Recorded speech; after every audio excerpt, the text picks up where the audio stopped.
Supreme court के chief justice B R. Gavai साहब पर जूता फेंकने की कोशिश करने वाला, हमला करने वाला राकेश किशोर आज सुबह से बैठ करके लगातार इंटरव्यू पर इंटरव्यू दे रहा है।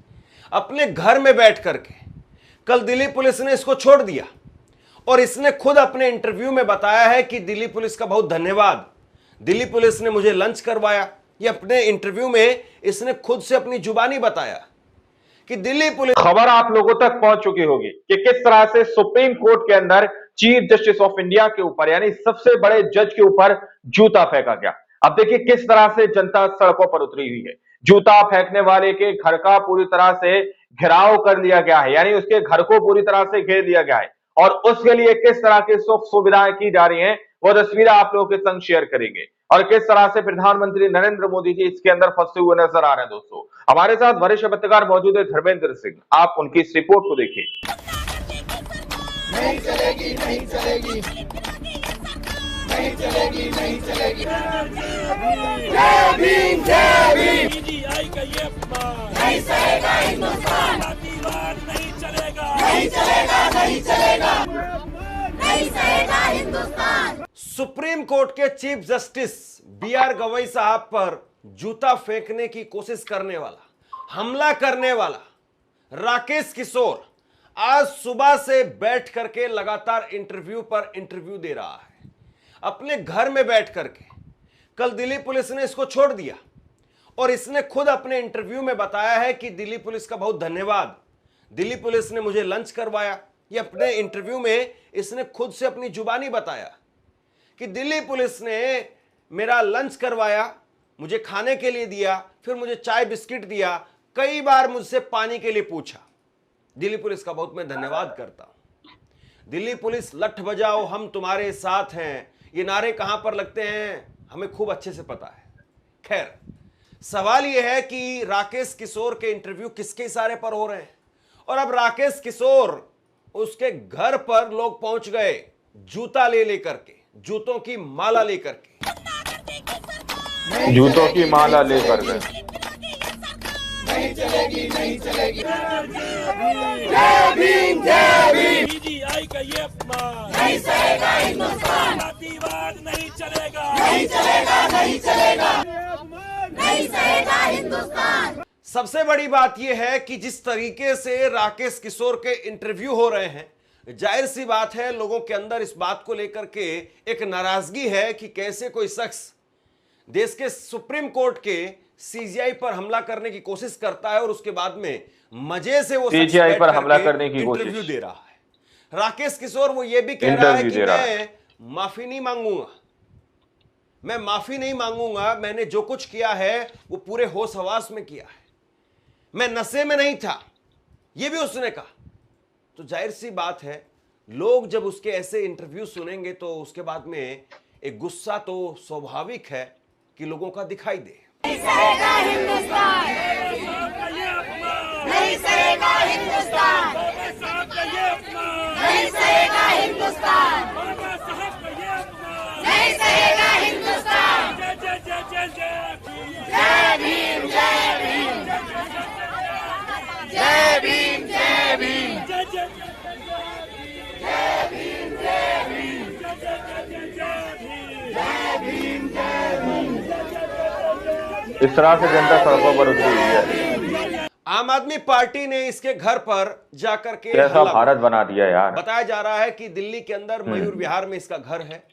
वहीं पर आम आदमी पार्टी के पूर्व विधायक सौरभ भारद्वाज और कई सारे आम आदमी पार्टी के नेता वो पहुंच गए और उन्होंने वहां पर पहुंच करके इसके खिलाफ मोर्चा खोल दिया। सबसे बड़ी बात यह है कि आज महर्षि वाल्मीकि की जयंती है और महर्षि वाल्मीकि को लेकर के आज देश भर में अलग अलग जगह पर प्रोग्राम हो रहे हैं। लेकिन सवाल तो यही है कि जब देश में दलितों के खिलाफ अगर इस तरीके की सोच दिखाई देगी तो फिर इसके बाद में क्या ही कहा जाए। और ये राकेश किशोर ऐसा लगता है कि पूरी तरह से तैयार और पूरी तरह से पहले से मैनेज किए हुए जवाब वो दे रहा है। राकेश किशोर ने कहा कि सीजीआई बी.आर. गवई वो दलित हैं, इस बात से फर्क नहीं पड़ना चाहिए। उन्होंने तो अपना धर्म बदल लिया, उन्होंने बौद्ध धर्म अपना लिया था तो हिंदू कैसे हुए। वो दलित कैसे हुए।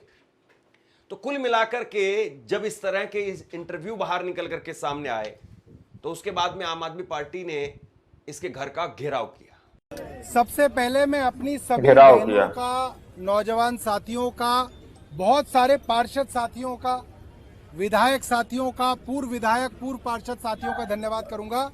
आज महर्षि वाल्मीकि भगवान की जयंती थी, सब लोगों के कार्यक्रम लगे हुए थे, किसी को मंदिर में जाना था, किसी को भंडारे में जाना था, मुझे मालूम है, मगर हमने सबको निवेदन किया कि भैया 1 घंटा निकाल के यहाँ आ जाना। और हमारे साथी अपने अपने कार्यक्रम छोड़ के यहाँ पे आज आए हैं, उन सबको मैं सबसे पहले धन्यवाद देता हूँ कि आप सब लोग यहाँ पे आए हो। दोस्तों, जूता फेंकने वाले घर भारतीय का घेराव जनता करने आए पार्टी हैं। आप सबको चुप कराना चाहती है। भारतीय जनता पार्टी चाहती है कि कोई आवाज ना हो, भारतीय जनता पार्टी से कोई कोई आवाज प्रश्न ना ना हो। पूछे। इसलिए जब सोनम वांगचुक को गिरफ्तार किया तो भी आम आदमी पार्टी ने धरना दिया, और आज जो हमारे मुख्य न्यायाधीश के साथ किया गया उसमें भी आम आदमी पार्टी, जो देश की सबसे छोटी पार्टी है, वो सबसे पहले सड़कों पे निकल के आई और इस वकील को जूतों की माला पहनाने के लिए हम सब लोग यहाँ पे आए।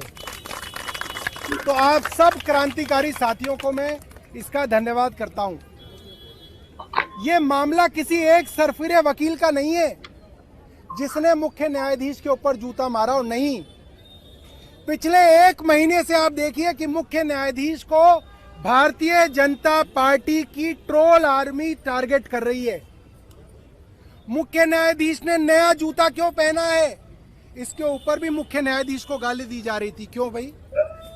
अगर प्रधानमंत्री की तनख्वाह और मुख्य न्यायाधीश की तनख्वाह बराबर है और प्रधानमंत्री 15 लाख का सूट पहन सकते हैं, विदेशी चश्मा लगा सकते हैं, विदेशी जूता पहन सकते हैं, विदेशी कार में घूम सकते हैं, तो क्या एक दलित मुख्य न्यायाधीश नया जूता भी नहीं पहन सकता? पहन सकता है। इनके पेट में दर्द इसलिए है क्योंकि ये बाबा साहब का संविधान नहीं बदलवा पाए। 2024 के चुनाव में पूरी कोशिश थी कि 400 पार करेंगे मोदी जी और संविधान को बदलेंगे। भाइयों, बहनों, जूतों की माला और लेकर सब गए। जाति के धर्मों के लोगों, आप इस बात को समझ लो।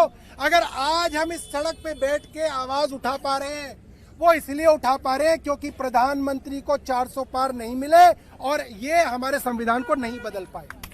वरना आप घर से निकल नहीं सकते थे, आपको ये घर से निकलने नहीं देते, आपको ये ट्विटर पे कुछ लिखने नहीं देते, आपको ये किसी के खिलाफ नारा नहीं लगाने देते। आज हम ये कर पा रहे हैं क्योंकि आज बाबा साहब का संविधान जिंदा है। और ये सारी की सारी कोशिश ये है कि किसी तरीके से पीजीआई पर संविधान हमला बदले। करने की कोशिश। अरे अभी तो तुमने संविधान बदला ही नहीं है, इंटरव्यू दे रहा है। तभी तुम सनातन के नाम पे दलितों के गली में हांडी बांधने की बात कर रहे हो। आप सोचिए, मुख्य न्यायाधीश, देश की सबसे बड़ी अदालत का सबसे बड़ा जज, पढ़ा लिखा वकील, कितनी ताकत है उसके पास, और उसका वीडियो चलाया जा रहा है जिसमें उसका मुंह काला करके उसके गले में हांडी बांधी गई है। हांडी क्या होती है? हांडी वो 5000 साल पुरानी प्रथा थी, वो घटिया बना था समाज का, जिसके अंदर कहा जाता कि दलित के मुंह से जो थूक भी गिर गया तो धरती माता अपवित्र हो जाएगी, इसलिए उसके थूक भी ना गिरे, इसलिए उसके गले में हांडी बांधी जाती थी और उसके पीछे झाड़ू बांधी जाती थी कि अगर उसका पैर जो है पड़ रहा है धरती पे तो झाड़ू से उसका जो है साफ इस तरह से किया जनता सड़कों पर जाए। उतरी हुई ऐसी है। गंदी मानसिकता वाले लोग जो आज मुख्य कैसा न्यायाधीश भारत के बना गले दिया में यार। हांडी बांधने की वीडियो चला रहे हैं। आप सोचिए, अगर इनके पास संविधान बदलने की ताकत आ जाएगी, ये तो एक एक दलित के गले में हांडी बांध देंगे। ये वो मानसिकता है।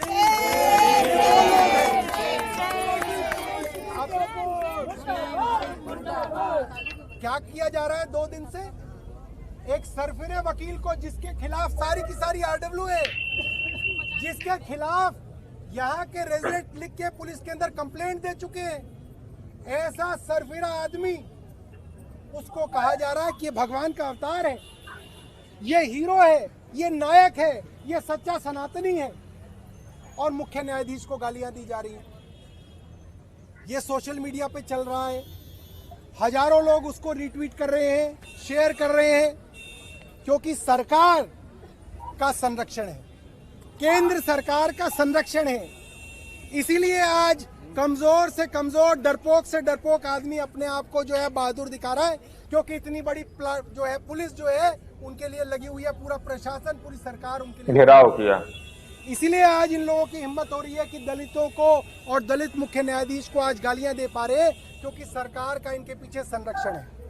कुलदीप जी ने जो बात बताई, बड़ी अच्छी बात बताई। आरएसएस ये बात बताए, 5 अक्टूबर को आरएसएस के 100 साल पूरे हुए। 100 सालों में इनके पता नहीं दर्जनों सरसंघ संचालक बन गए। क्या 100 सालों में इन्होंने कभी किसी दलित को अपना सरसंघ संचालक बनाया? नहीं बनाया। अंबेडकर से भी इनको यही जूता परेशानी, फेंकने वाले घर का बाबा घेराव करते साहब आए। अंबेडकर से भी वही परेशानी थी जो आज अंबेडकरवादी न्यायाधीश के साथ इनको परेशानी है। और वो आरएसएस अपने 100 बरस पूरे होने कोई आवाज ना हो। मुख्य न्यायाधीश गवई की माता जी को बुलाना चाहते थे मुख्य अतिथि के तौर पे। दोस्तों, आप लोगों ने इस वीडियो को शुरू से आखिर तक देखा। वीडियो के अंदर साफ तौर पर बात की गई है कि किस तरह से चीफ जस्टिस ऑफ इंडिया के ऊपर पहले जूता फेंका जाता है और उसके बाद इस तरह से इंटरव्यू पर इंटरव्यू देते हुए नजर आ रहे हैं जूता फेंकने वाले वकील।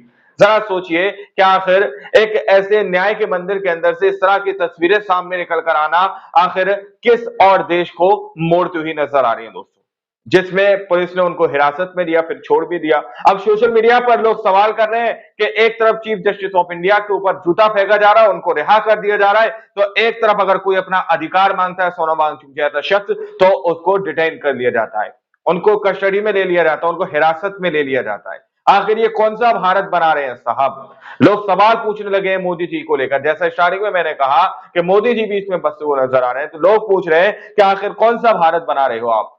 इस तरह की बात सीधे तौर पर कही जा रही है। अब आप लोगों ने इस रिपोर्ट को देखा, सुना, आप लोग इस रिपोर्ट के बारे में क्या सोचते हैं, क्या समझते हैं? अपनी राय कमेंट सेक्शन में जरूर दीजिएगा। सच्चे बच्चे खबरें देखने के लिए चैनल को सब्सक्राइब कीजिए। मिलते हैं अगली वीडियो में, जब तक के लिए जय हिंद, जय भारत।